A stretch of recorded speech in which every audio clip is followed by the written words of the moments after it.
This is your daily briefing, and you are most welcome to it. This weekend's biggest Premier League game sees two sides looking to rebound from humbling Derby Day defeats in the last round. Our midweek League Cup win over Burnley may have boosted spirits somewhat, but to be honest with you, I think if that game had been broadcast in the UK, there'd be very few people suggesting that we were going to build something on the back of it. It was a shocking watch, really, really unpalatable business.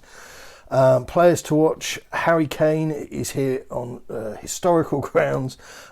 Netted 4 times in this head-to-head previously, and 2 of those goals coming last term. Marcus Rashford's return to the Man United side has seen him score 2 second-half goals in 3 appearances in this head-to-head.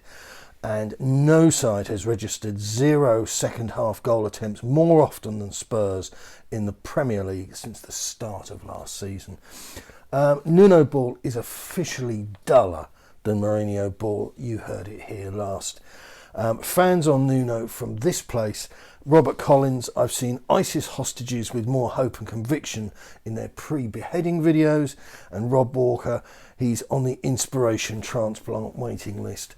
I have never, ever done sort of parody stuff on manager pressers before, to the extent that we've gone down the line here with Nuno. Everybody else, even at his worst, Poch's very happy, just going through the motions, wasn't quite as bad as this.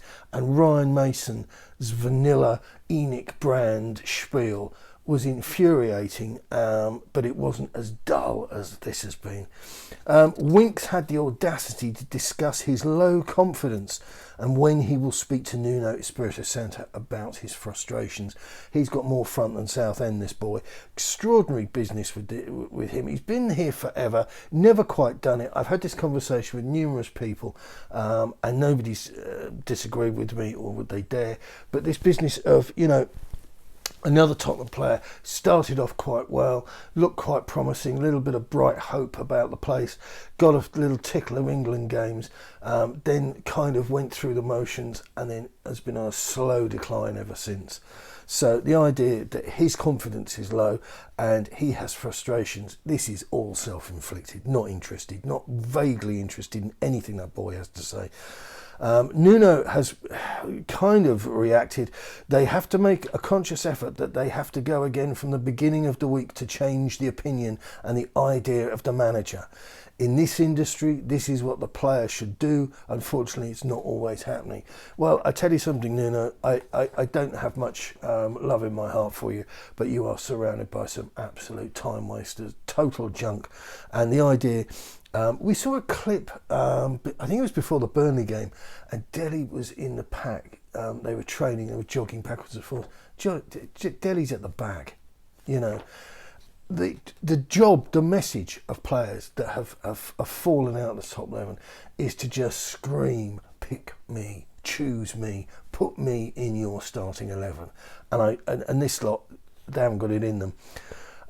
Nuno's job is not thought to be, this is a shocking development, but nothing's going to make us fall over.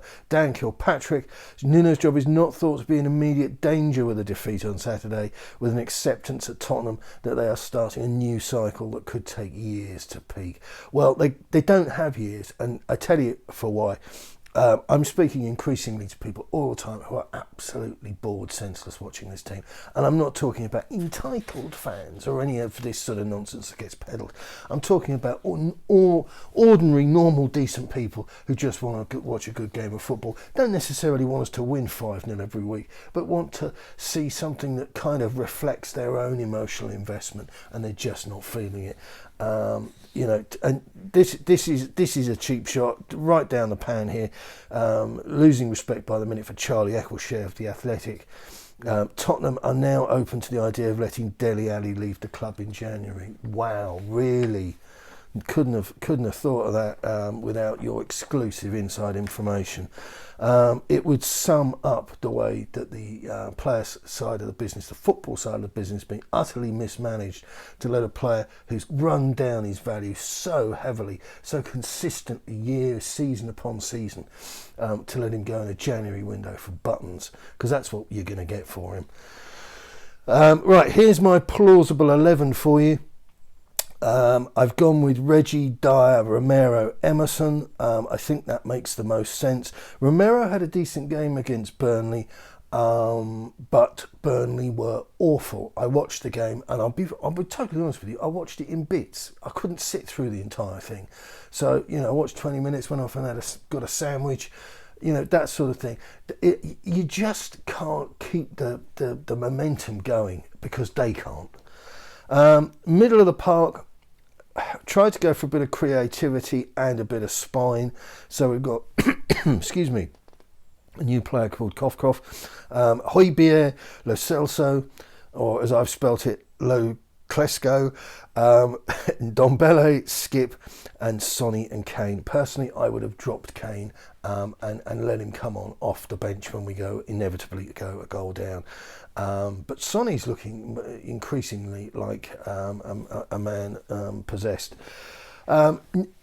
Injury news, not really. Sessegnon still got a discombobulated eyelash. Gill is icing his hamstring and still being assessed. Why can't they just say he's out? Raphael Varane and Anthony Martial return to Manchester United training this week and could be in the group for the trip to Tottenham later today. Bookies say Tottenham are 19-10. United are nominal favourites, 13-10, and the draw is 13-5.